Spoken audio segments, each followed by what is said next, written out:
Hola, buenos días, hermanos. Aquí estamos continuando con nuestra serie de estudios, clases sobre una introducción al Nuevo Testamento. Y hoy vamos a ver las cartas de Primero y Segundo Corintios. Estas cartas fueron escritas por el apóstol Pablo a una iglesia en cual había muchísimas divisiones por falta de amor.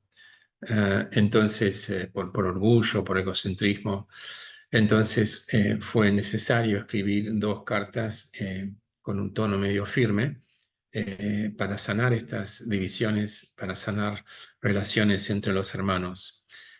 La realidad es que, bueno, esta carta nos enseña la importancia que los cristianos deben mirar a Dios y no al mundo como modelos de sabiduría.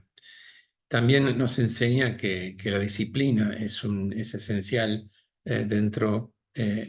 para hacer una marca de la iglesia, para mantener la pureza, ¿no?, de la comunidad de fe.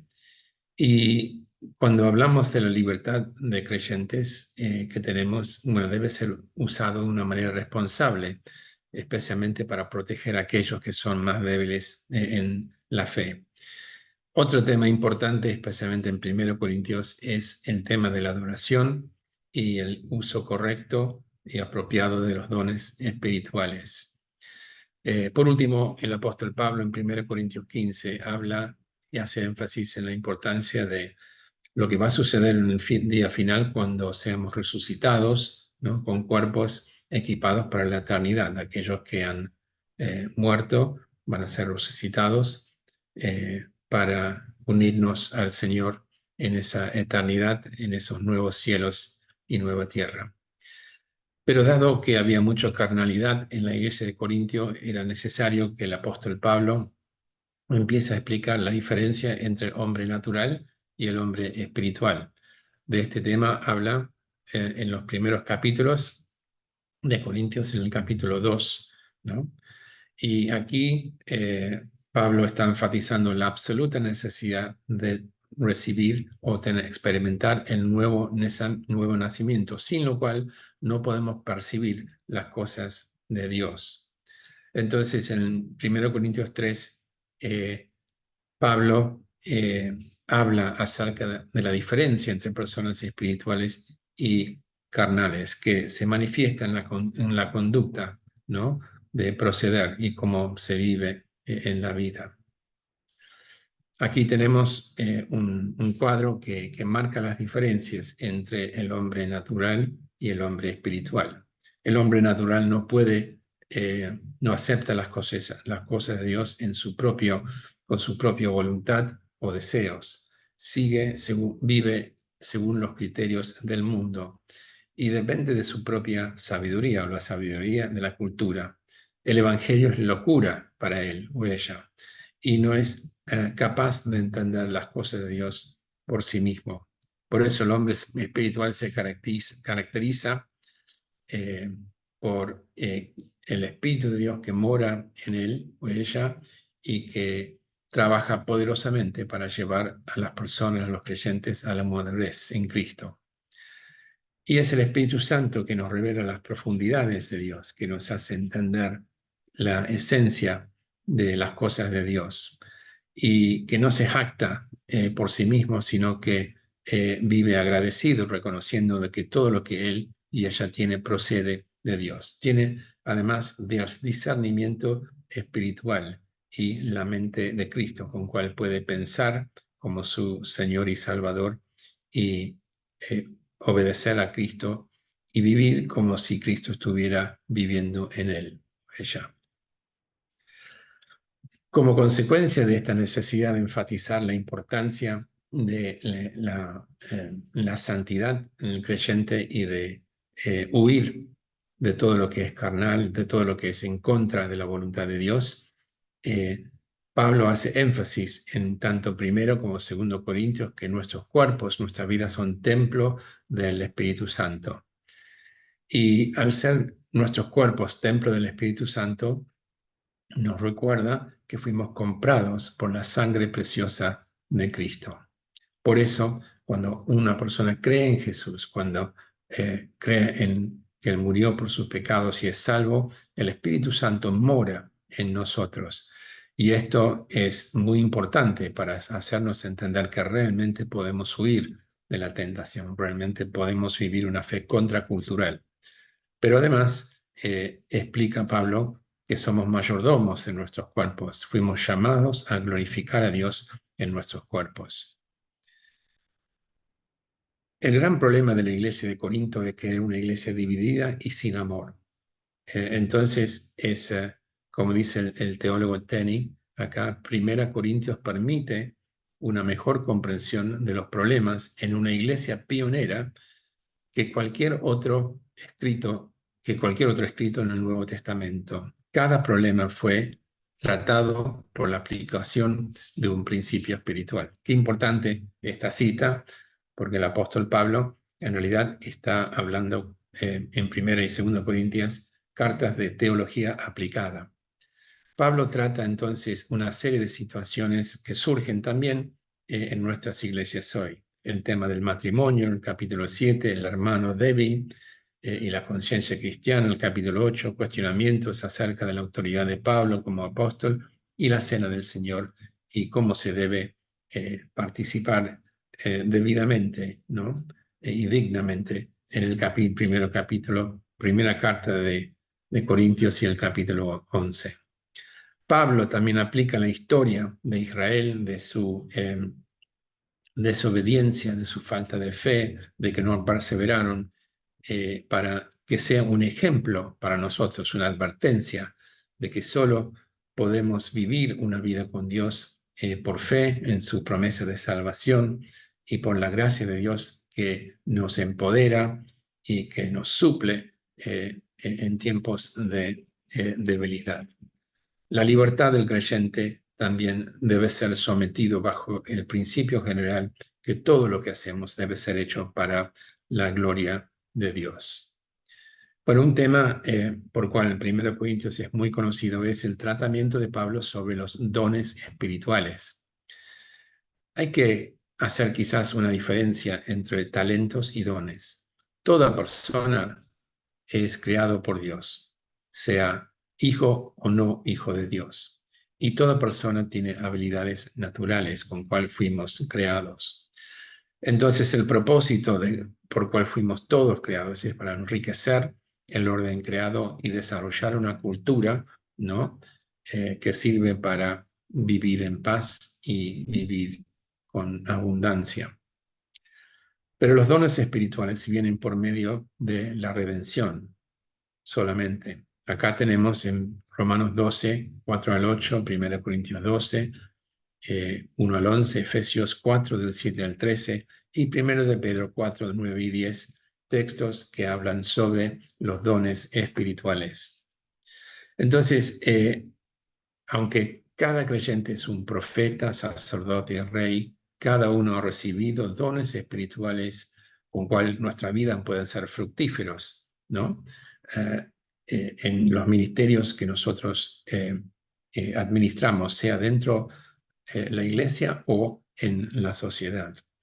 Por eso dice Pablo, hay diversos dones, pero un mismo espíritu, hay diversas maneras de servir, pero un mismo Señor. Hay diversas funciones, pero es un mismo Dios el que hace todas las cosas.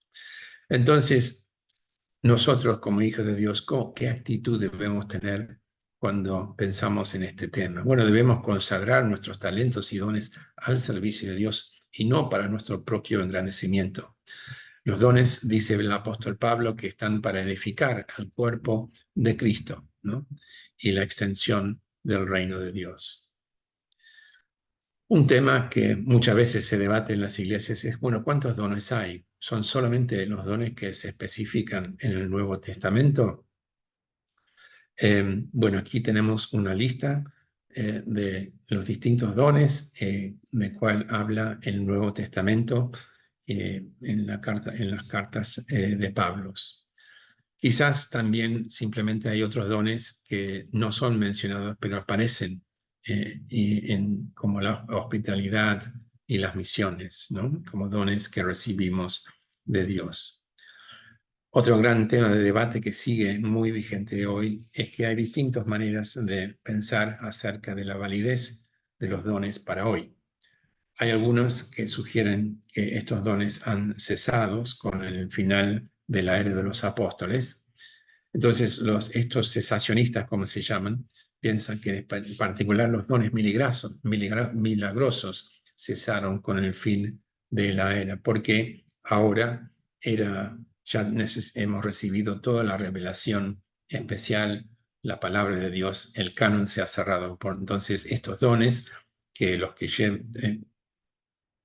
sostienen esta postura dicen que estos dones eran dones que venían con revelación, ya no son necesarios. Los carismáticos sostienen que los dones más milagrosos, profecía, lengua, interpretación, curación de enfermos y exorcismos, siguen vigentes porque dan autenticidad al mensaje del Evangelio durante toda la era de la Iglesia. Son de ayuda para los necesitados y demuestran la misericordia, el amor y el poder de Dios. Y equipan a las personas para el ministerio, eso de glorificar a Dios. Quizás en este sentido los cesacionistas y carismáticos necesitan trabajar y apreciar lo bueno de cada postura, ¿no?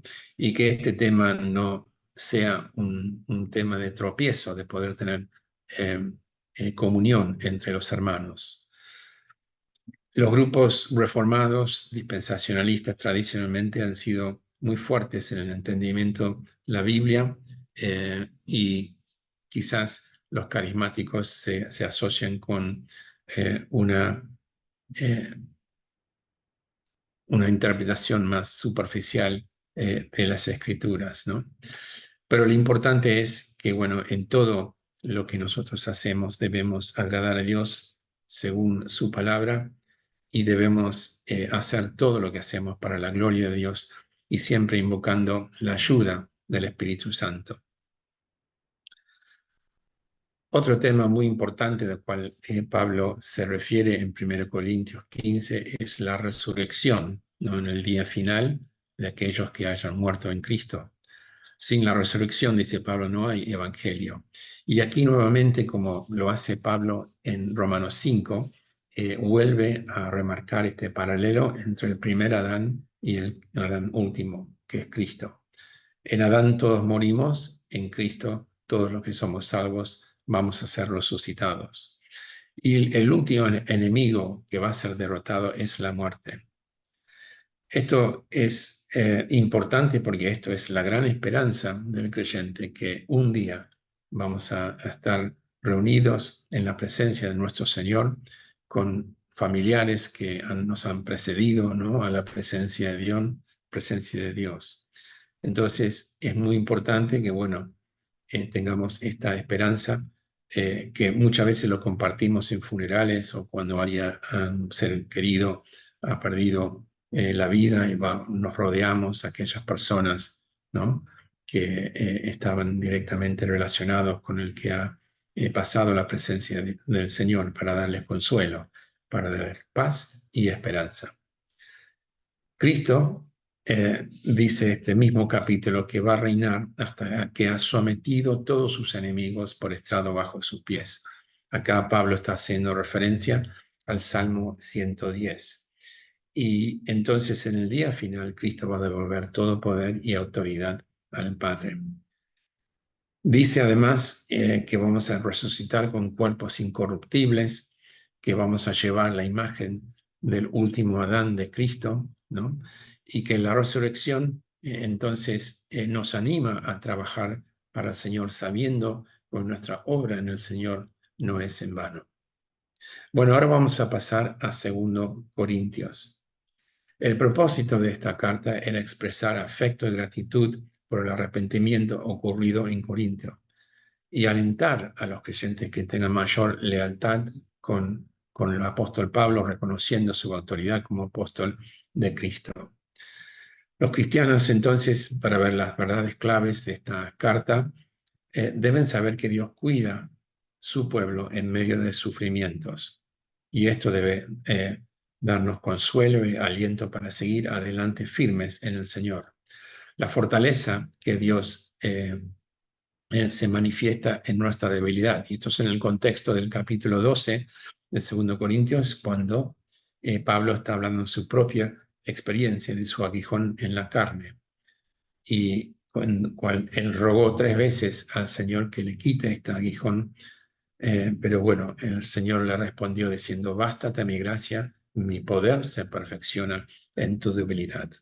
Otro gran énfasis en 2 Corintios es el nuevo pacto, que cumple gloriosamente las expectativas del antiguo pacto, lo que no podía hacer el antiguo pacto a causa del pecado humano. Otro tema importante acá es que los cristianos deben ayudarse entre los otros y cubrir las necesidades materiales. Esta es una manera de mostrar al mundo que nos amamos los unos a los otros. Vamos a profundizar un poco el tema del nuevo pacto. Este es el único pasaje donde Pablo se refiere al pacto en sus cartas explícitamente. Y acá está haciendo una comparación entre el antiguo y nuevo pacto. En su preámbulo, a lo que después desarrolla, después del versículo 6, él dice que somos ministros de un nuevo pacto, de un pacto espiritual, de un pacto que da vida.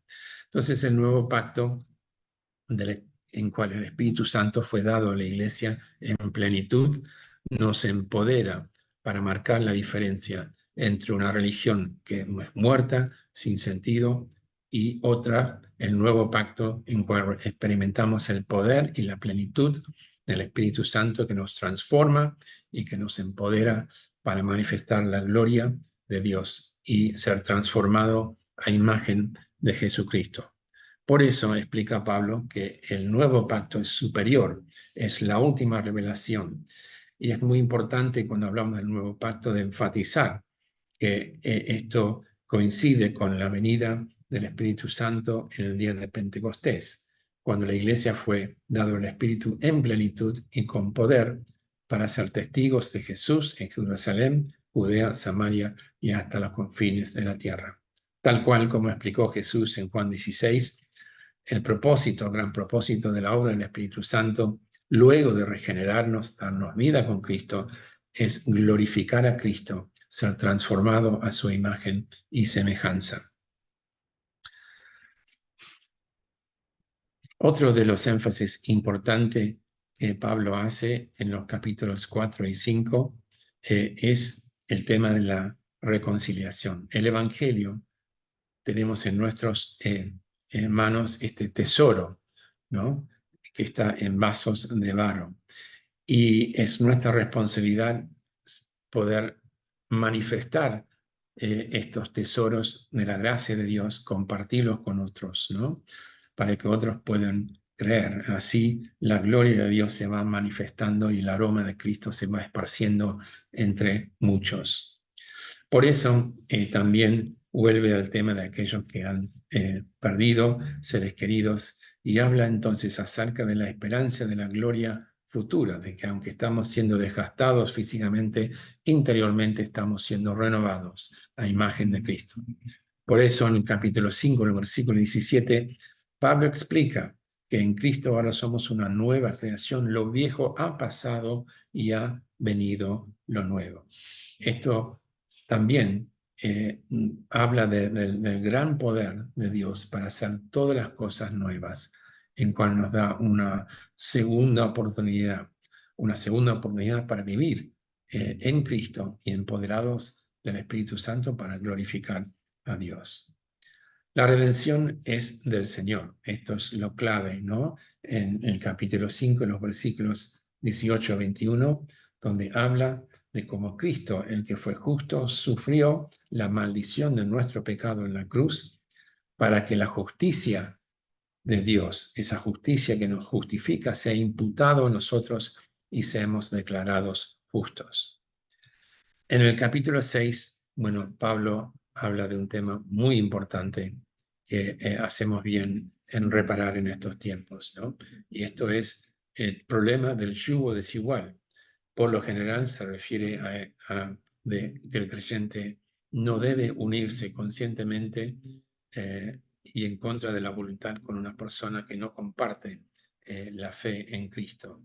Esto afecta mucho el desenlace de un matrimonio, de una vida que uno trata de construir con otro, pero si el otro no cree, bueno, esto se dificulta enormemente. Entonces es importante tomar en cuenta esto, pero el yugo desigual también tiene una aplicación en otros ámbitos de la vida también. Puede ser en lo ministerial. Entonces eso también enfatiza la importancia de trabajar en toda la iglesia para que toda la iglesia sea edificada y que crezca en la madurez en Cristo.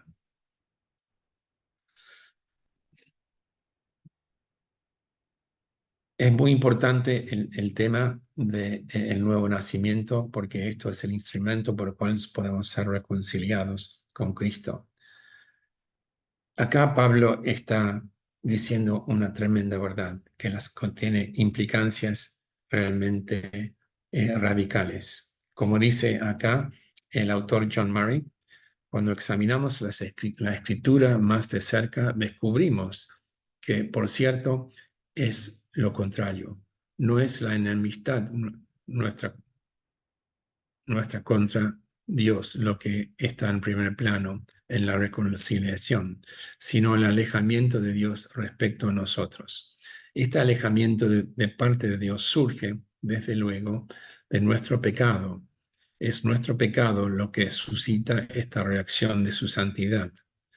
Pero es el alejamiento de Dios respecto a nosotros lo que queda en primer plano cuando la reconciliación se percibe ya sea como acción o como resultado.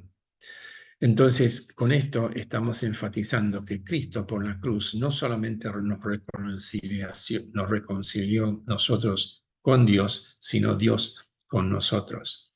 Y esto es muy importante cuando pensamos en estos conceptos claves, ¿no? De la expiación, que significa que que Jesucristo cubrió nuestros pecados por su sangre en la cruz, y propiciación, que en la cruz Él hizo justicia hacia Dios y aplacó la ira de Dios sobre nosotros que estábamos condenados en nuestros pecados. Por eso, cuando estamos hablando de cómo pensamos acerca de la muerte de Cristo y la redención, hay muchas teorías que tratan de explicar la naturaleza de la expiación, pero la que más hace justicia a la obra de Cristo es que Cristo vino para sufrir nuestra condenación en la cruz, vino como nuestro sustituto. Entonces, Él tomó nuestro lugar, en el cual nuestros pecados fueron imputados a Cristo y Él sufrió nuestra condenación, lo que nosotros merecíamos, y aunque Él fue justo y nunca pecó, Él fue tratado como pecado por su Padre. Por eso Dios imputa la justicia de Cristo a nosotros, para que Dios nos acepte y nos declare no culpables. Como consecuencia de todo esto, somos llamados a la santidad y consagrar nuestras vidas para servir a Dios. Vivimos en el mundo, pero no pertenecemos del mundo. Entonces, entrar en cualquier relación o asociación que pueda influenciar nuestro compromiso con Dios debe ser rechazado. Somos templo del Dios viviente. Esto se remonta al propósito de nuestra creación y redención. Y en 2 Corintios, el versículo 6 y versículo 14, Pablo contextualiza la importancia del pacto de gracia, que habla de nuestro compromiso y comunión exclusivamente con Dios. Debemos rechazar toda la idolatría para mantenernos libres en Cristo. Otro tema práctico sobre el cual el apóstol Pablo habla aquí son sobre el tema de ofrendas y diezmos y de tener una actitud generosa con Dios y con la iglesia. Por eso es muy importante las referencias que hace Pablo en 2 Corintios 8:7, donde dice que debemos sobresalir con ser generosos con nuestros diezmos y ofrendas, sembrar con generosidad, en el capítulo 9 del 6 al 9, y también dar con alegría, porque estamos teniendo el privilegio de devolver solamente parte de lo que Dios ha dado por nosotros. Por eso, haciendo referencia a este tema del aguijón de la carne, es importante entender que no solamente somos salvos por gracia, sino que vivimos por gracia. Vivimos reconociendo nuestra total dependencia sobre Dios. Y si tenemos debilidades, bueno, es un motivo de regocijo porque es otra oportunidad para aprender a depender y confiar en la gracia de Dios. Ya llegando al final de esta segunda carta de 2 Corintios, acá tenemos una bendición que no queremos perder. Esta es la bendición con cual muchas veces concluimos los ministros nuestros servicios, que dice que la gracia del Señor Jesucristo, el amor de Dios y la comunión del Espíritu Santo sean con ustedes. Es una bendición trinitaria. Este es precisamente uno de los textos bíblicos que avala la doctrina de la Santa Trinidad. Conocemos al amor de Dios por medio de la gracia que recibimos en Cristo. Por eso Cristo ahora aparece primero. Y el fin último de toda nuestra redención y creación es vivir en la presencia de Dios. Entonces, aquí tenemos una exhortación para enriquecer nuestra comunión con Dios, vivir en la presencia de Dios, vivir llenos del Espíritu Santo. Y de esta manera vamos a gozar del amor, de la bendición, de la fidelidad y de las promesas cumplidas de Dios y el poder de Dios en nuestras vidas. Bueno, esta explicación muy corta de 1 y 2 Corintios, como nos damos cuenta, hemos tocado un montón de temas.